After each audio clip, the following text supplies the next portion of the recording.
মুক্ত হইলাম।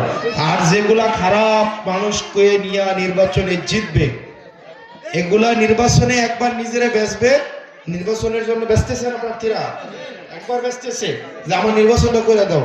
আর নির্বাচনের পরে ওই যারার উপরে মালিকহুর, টেন্ডারবাজ, ধান্দাবাজ, মেলে সালিশ থেকে যারা টাকা খায়, এরা 5 বছর এই প্রার্থীরা বেচবো। এমন বেচবো 5 বছর পরে এলাকায় আর ঢুকতে পারবে না। আর এখনের তরুণ প্রজন্ম যে এই সচেতন, এই পোলাপাইন গুলা 5 বছর পরে এগুলো ফ্যামিলির প্রধান হবে না, হবে কিনা?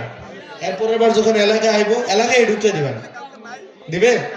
এগুলো দালাল, সন্ডা, পান্ডা, গুন্ডা, এরা আমার পাশে থাকবে না।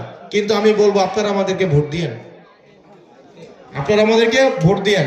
আপনারা ভোট দিলে, আমরা জিতলে আপনারা মাটি কাটতে দিব না, কিন্তু আপনার ভোটটা আমার লাগবে, কিন্তু আপনারা আমার পাশে লাগবে না।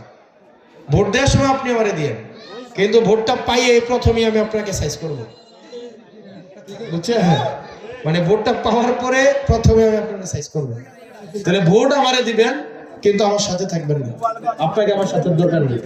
এরপরে আপনি আমাকে ভোট দিয়েন না, ফেল করলাম, চলে যাব, সমস্যা নেই। এলাকায় আসবো, মানুষের সুখে দুঃখে থাকবো, কিন্তু কোনো গুন্ডা পান্ডার সাথে রাখবো না। ব্যাপারটা বোঝা গেছে? আপনারা ভালো থাকবেন, সুস্থ থাকবেন।